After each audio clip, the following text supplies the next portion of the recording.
بسم اللہ الرحمن الرحیم۔ عزیز طلباء، آج ہی ہمارا نشست نمبر 11 ہے۔ بسم اللہ الرحمن الرحیم۔ فَإِذَا لَقِيتُمُ الَّذِينَ كَفَرُوا فَضَرْبَ الرِّقَابِ حَتَّى إِذَا أَثْخَنْتُمُوهُمْ فَشُدُّوا الْوَثَاقَ فَإِمَّا مَنًّا بَعْدُ وَإِمَّا فِدَاءً حَتَّى تَضَعَ الْحَرْبُ أَوْزَارَهَا ذَلِكَ وَلَوْ يَشَاءُ اللَّهُ لَانتَصَرَ مِنْهُمْ وَلَكِنْ لِيَبْلُوَ بَعْضَكُمْ بِبَعْضٍ وَالَّذِينَ قُتِلُوا فِي سَبِيلِ اللَّهِ فَلَنْ يُضِلَّ أَعْمَالَهُمْ سيهديهم ويصلح بالهم ويدخلهم الجنة عرفها لهم۔ عزیز طلباء، پہلے ان آیات مبارکہ کا ترجمہ دیکھ لیجئے۔ فَإِذَا لَقِيتُمُ الَّذِينَ كَفَرُوا، بس جب ملاقات کرو تم الذین ان لوگوں سے جنہوں نے کفروا دین اور دین اسلام کا انکار کیا، کفر کیا، فضرب الرقاب، بس مارنا ہے الرقاب گردنوں پر، حتی یہاں تک کہ اذا اسخنتموہم کہ جب خوب قتل کر لو ان کو، فشدو تو مضبوط باندھو، الوثاق بندش رسی کے ساتھ یا اوزار کے ساتھ ان کو خوب مضبوط باندھو۔ فَإِمَّا مَنًّا بَعْدُ، پھر یا تو احسان کرنا ہے بعد میں، وَإِمَّا اور یا فداءً بدلہ لینا ہے، حتی تضع الحرب یہاں تک کہ رکھ دے جنگ، اوزارہا اپنے بوجھ ہتھیار وغیرہ، ذالکہ یہ سن چکے، ولو یشاء اللہ اور اگر اللہ چاہے، لن تصر منہم تو ضرور بدلہ دے ان سے، یعنی اللہ چاہے تو ضرور بدلہ لے ان سے، ولیکن لیکن لیبلو بعضکم ببعض تاکہ آزمائے تمہارے بعض کو بعض سے، والذین قتلوا اور جو لوگ مارے گئے فی سبیل اللہ اللہ تعالیٰ کے راستے میں، فلن یضل اعمالہم تو بس ہرگز ضائع نہیں کریں گے ان کے کام، سیہدیہم اور ان قریب دکھائیں گے سیدھی راہ ان کو، ویصلح و سنواریں گے درست کریں گے بالہم ان کے احوال کو، ویدخلہم الجنت عرفہا لہم اور داخل کریں گے ان کو جنت میں، عرفہا لہم پہچان کرا دی ہے اس کی ان کو، جس جگہ میں ان کو داخل کرائیں گے تو اس جگہ کو ان کو پہچان کرائیں گے، سیہدیہم ویصلح بالہم ویدخلہم الجنت عرفہا لہم، یعنی عن قریب راہ دکھائیں گے ان کو، ویصلح بالہم اور سنواریں گے درست کریں گے ان کے احوال کو، ویدخلہم اور داخل کریں گے ان کو جنت میں، عرفہا لہم اور ان کو پہچان یعنی پہچان کرا دی ہے اس کی ان کو۔ اب دیکھو فَإِذَا لَقِيتُمَا، اس میں جو فا ہے، فا کا ما بعد ما قبل پر متفرع ہے، یعنی اسلام کے خلاف کفار کی چالوں کو اللہ تعالیٰ جہاد کے ذریعہ نیست و نابود کریں گے۔ ضربا، یہ اس فا کی بات ہو رہی ہے جو میں نے کہا نا یہ والا فا، تو یہ فا جو ہے فضربا، یا جو بعض لوگوں نے کہا یہ جو فَإِذَا میں جو فا ہے یہ ہے، یعنی یہ فا ما بعد ما قبل پر متفرع، یعنی اسلام کے خلاف کفار کی چالوں کو اللہ تعالیٰ جہاد کے ذریعہ ختم فرمائیں گے۔ اب فضرب الرقاب، فضرب الرقاب دیکھو، فضرب الرقاب ضربہ مصدر فعل محذوف مفعول کا مطلق ہے، تو یہ بیان نوعیت کے لیے اصل میں تھا فضرب الرقاب ضربا، یعنی ان کے گردنوں کو مارنا مارنا۔ اسخنتموہ، اسخنا، اسخنتموہ ماضی جمع مذکر حاضر ہو، اور ہم ضمیر مفعول بھی ہے، اور مصدر اس کا ادخان آتے ہیں، ادخنا فی الارض، یعنی ادخن یدخن، اسخان یعنی باپ افعال سے ہے، یعنی معنی کیا ہے، مبالغہ کرنا، حد سے بڑھنا، ادخنا فی الارض خوب جنگ کرنا، خوب جنگ کرنے کے معنی میں ہے۔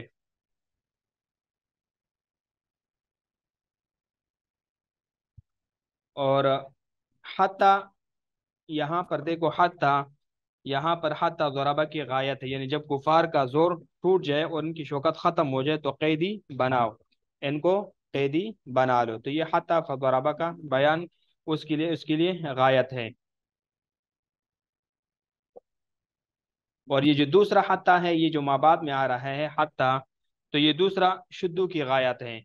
یہ جو شدو ہے یہ اس کے لیے غایت ہے۔ یعنی قیدی بنانے کا سلسلہ جنگ ختم ہونے تک جاری رہے، اور اسلامی جہاد اور اسلامی جو جہاد ہے وہ قیامت تک چلے گا۔ عرف یعرف تعریفاً کے دو معنی، یعنی پہچوانا، یعنی اس کا تعارف کرانا، یعنی اور دوسرا معنی ایک تو یہ کہ تعارف کرانا، اور دوسرا معنی یہ ہے کہ اس کو یعنی خوشبودار وغیرہ کرنا۔ تو یہاں پر پہچاننے کے معنی میں ہے کہ ان کو تعارف کرایا جائے گا، ان کو پہچانے کے کہ آپ ان جگہوں میں رہو گے۔ اب اس کی وضاحت سمجھ لیجئے۔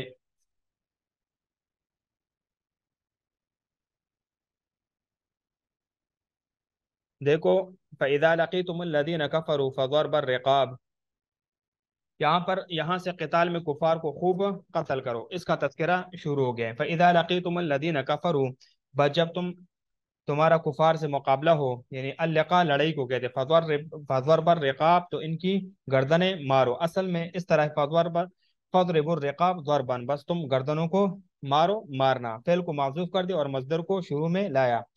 تو بس وہ اس کے قائم مقام ہو گیا، اور اس کی اضافت مفعول کی طرف کر دی، تاکید کے ساتھ ساتھ اس میں اختیار بھی ملفوظ ہے، اس لیے کہ تم یعنی مصدر کا تذکرہ کرتے ہو، اور وہ اس نصب والی حالات کے ساتھ یعنی ساتھ ساتھ فعل پر بھی دلالت کرتا ہے۔ ضرب الرقاب یہ قتل کی تعبیر ہے،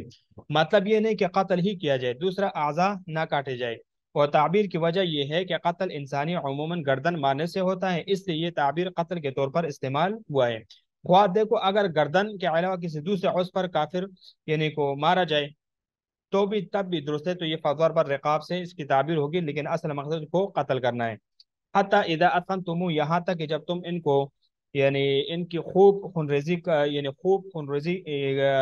کر چکے، خوب قتل کر چکے، فشد الوثاق،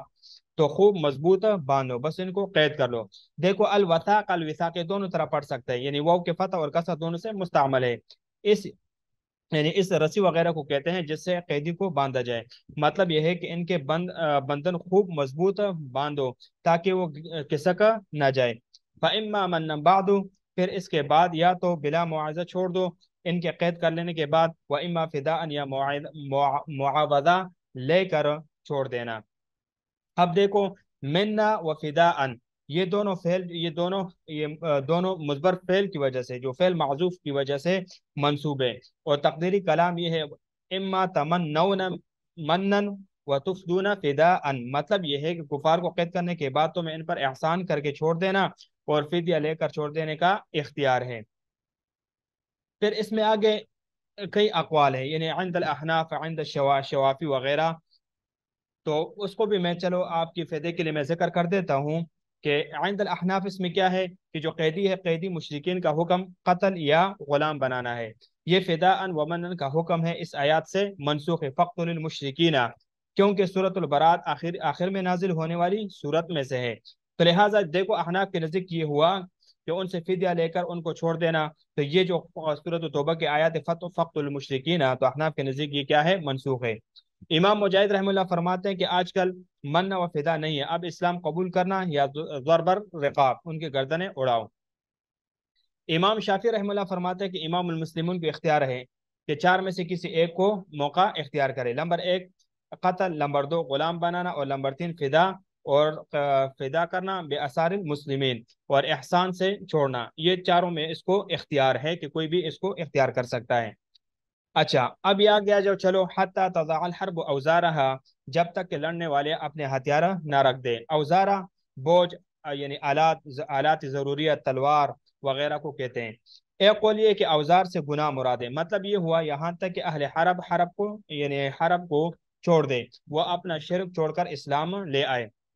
اور ایک قول یہ بھی ہے یہاں تک کہ وہ ضرب اور حرب سے لا تعلق نہ ہو جائے، یہاں تک کہ وہ خالی نہ رہے، اس سے ان کا تعلق ضرب اور حرب یا من و فدا سے ہو، بس دونوں یعنی متعلقوں کے ساتھ شافعی رحمہ اللہ فرماتے ہیں کہ امام شافعی رحمہ اللہ کے ہاں معنی یہ ہے کہ وہ اس بات پر یعنی ہمیشہ رہیں گے کہ وہ مشرکین کے ساتھ مل کر مسلمانوں کے خلاف لڑنے والے نہ بنے، اور اس کی شکل یہی ہے کہ ان کی شوکت جو ہے نا وہ ختم ہو جائے۔ اچھا، امام ابو حنیفہ رحمہ اللہ یہ فرماتے ہیں کہ جب ضرب اور شد سے معلق کرے تو معنی یہ ہوگا کہ ان سے قتال کیا جائے گا اور قید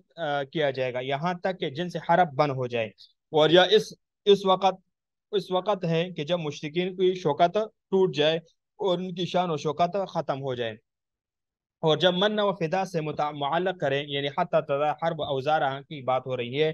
کہ اگر اس کے ساتھ یعنی فدا سے معلق کرے تو مطلب اس طرح ہے کہ ان پر احسان کیا جائے گا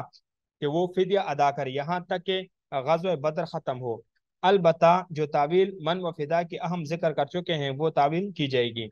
یعنی اس کا مطلب یہ ہے کہ دیکھو، یا تو ان کو کیا کرو قتل کر کے، یعنی منع و فداء، یعنی ان کو فدیہ وغیرہ لینا، اس میں جو چار اقوال ہیں امام ابو حنیفہ کا، کچھ اقوال ہم نے ذکر کیے کہ ان کے نزدیک تو یہ تو منسوخ ہے، یعنی فقط المشرکین سے۔ امام شافعی رحمہ اللہ نے چار چیزوں کو ذکر کیا ہے کہ ایک تو یہ ہے کہ اس کو قتل کرنا، دوسرے غلام بنانا، اور تیسرا ان سے فدیہ لینا قیدیوں سے جو مسلمان قیدی ہو، اور احسان سے چھوڑنا۔ اب احسان سے چھوڑنا تو یہ اس میں ان کو اختیار ہے کہ ان چار باتوں میں سے کوئی ایک کر لیں۔ اب آگے اس کے انتقام کی کفار کی صورت ذکر کر رہے ہیں۔ ذالک ولو یشاء اللہ لانتصر منہم، ذالک یعنی یہ معاملہ اس طرح ہے، یعنی ذالک یہ مبتدا اور خبر ہے، یا یہ محل نصب میں افعلوا فعل معذوف کا مفعول ہے۔ یعنی دیکھو، ولو یشاء اللہ لانتصر منہم، اگر اللہ تعالیٰ چاہتے تو ضرور ان سے انتقام لیتا، لڑائی کے بغیر، یعنی لڑائی کے بغیر بعض اسباب، یعنی یعنی اسباب ہلاکت کے ساتھ ان سے انتقام لے لیتا، جن سے دنسانہ وغیرہ، زلزلے وغیرہ، یا ایسے ہی کسی اور صورت سے۔ لیکن اس نے تمہیں قتال کا حکم دیا، لیبلو بعضکم ببعض، تاکہ وہ تم میں ایک دوسرے کا امتحان کر لے، یعنی مومنین کا کفار کے ذریعے امتحان لے تاکہ مخلص الگ ہو اور کفار کو مومنین کے ذریعے مٹائے۔ والذین قتلوا، اور وہ لوگ جو اللہ تعالیٰ کی راہ میں مارے جاتے ہیں، قتل کیے جاتے ہیں۔ والذین قتلوا فی سبیل اللہ فلن یضل اعمالهم، جو اللہ تعالیٰ کی راہ میں، اللہ تعالیٰ کی یعنی ان کے اعمال کو ہرگز ضائع نہ کرے گا۔ سیہدیہم ویصلح بالہم،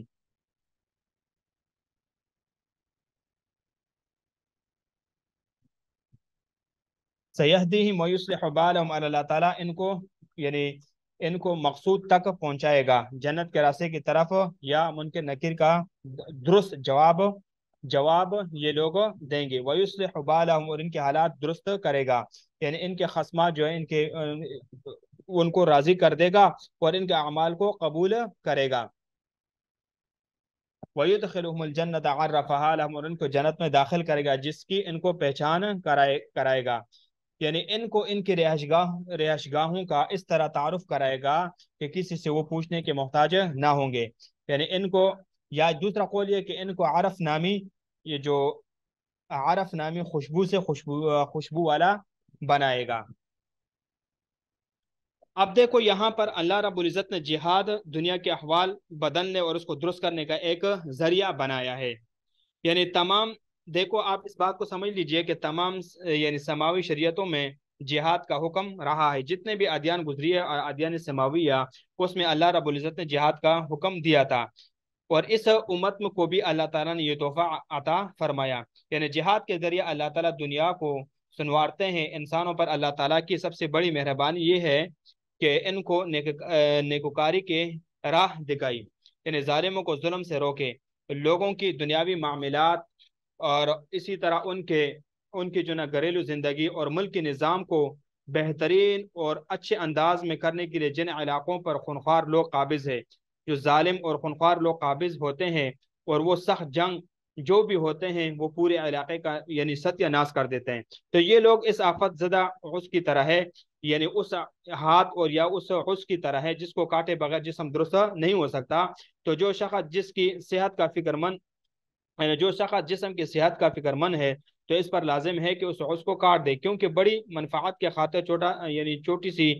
ضرر برداشت کیا جا سکتا ہے۔ اب اس کو ہاتھ میں تکلیف ہے، اگر وہ اس ہاتھ کی تکلیف کو، اور اس کو ڈاکٹر نے مشورہ بھی دیا کہ اس ہاتھ کو کاٹ دو تو تب یہ تکلیف آپ سے دور ہوگی، تو ظاہری بات ہے کہ پورے جسم کو سنوارنے کے لیے، اس کو درست کرنے کے لیے اس ہاتھ کو کاٹنے کی ضرورت ہوتی ہے، اور اگر نہیں کاٹے گا تو یہ تکلیف اسی طرح چلتی رہی۔ تو یہ بات بھی سمجھنے کے لیے دیکھو قریش کی اور ان کے ارد گرد کے عربوں کی مثال کافی ہے کہ اسلام کے طلوع ہونے کے وقت وہ ایمان اور احسان سے کوس دور تھے، یعنی کمزوروں پر ستم یعنی کرتے تھے، اور باہم برسر بیکار رہتے تھے اور ایک دوسرے کو قید کرتے تھے۔ ان میں سے بیشتر اسلام کے دلائل میں غور کرنے کے لیے تیار نہیں تھے، نہ معجزات سے متاثر ہوتے تھے۔ تو اس صورتحال میں اگر نبی کریم صلی اللہ علیہ وسلم ان سے جہاد نہ کرتے اور سخت گیر اور شریر لوگوں کو قتل نہ کرتے تو وہ دین اسلام سے یعنی دین اسلام سے وہ غافل رہتے، دین اسلام کو تو وہ سمجھ ہی نہیں سکتے تھے۔ تو آپ علیہ الصلوۃ والسلام کو جہاد کا حکم دیا، اور جو ظالم اور شریر لوگ تھے ان کو قتل کرنے کا حکم دیا۔ تو عرب میں امن و امان قائم، اگر یہی لوگ رہتے تو پھر عرب میں تو امن و امان قائم نہ ہوتا اور ان کے گھریلو اور ملک کے احوال نہ سنورتے۔ بس جہاد دنیا کے احوال کو سنوارنے کا ایک ذریعہ ہے۔ چنانچہ ہجرت کے بعد مسلمانوں کو جہاد کا حکم دیا تاکہ اللہ تعالیٰ اس کے ذریعے کفار کی چالوں کو نیس و نابود کر دے۔ تو انہوں نے جو چالیں آپ علیہ الصلوۃ والسلام کے خلاف چلائی تو وہ اس جہاد کے ذریعے اس اللہ تعالیٰ نے ان کی جو چالیں وغیرہ تھی سب کو نیس و نابود کر دیا۔ اب بھی اگر مسلمان دنیا میں اگر اپنی ترقی اور خوشحالی چاہتے ہیں کہ ان کو دنیا میں خوشحالی اور ترقی ہو تو اب بھی ان کو اس تلوار کو ہاتھ میں لینا پڑے گا، اور اس عمل کو جو اللہ رب العزت کا ایک فریضہ ایک حکم ہے اس کو اپنے زندگی میں لانے کی ایک اشد ضرورت ہے۔ اور اس کے یعنی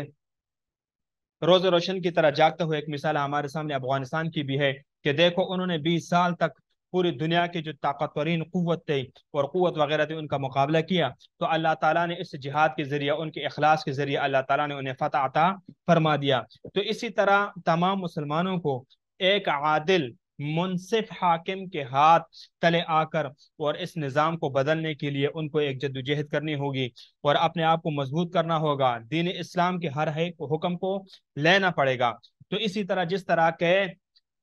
مکہ اور مدینہ میں کفار نے اس امن کو برباد کیا تھا، تو اللہ رب العزت نے آپ علیہ الصلوۃ والسلام کے ذریعے سے جہاد کا حکم نازل فرما کر اس امن کو قائم کیا۔ تو آج بھی اگر ہم چاہتے ہیں تو پھر اس امر کو ہمیں لینا پڑے گا۔ یا ایھا الذین آمنوا ان تنصروا اللہ ینصرکم، انشاءاللہ اس کو آگے ہم نیکسٹ درس میں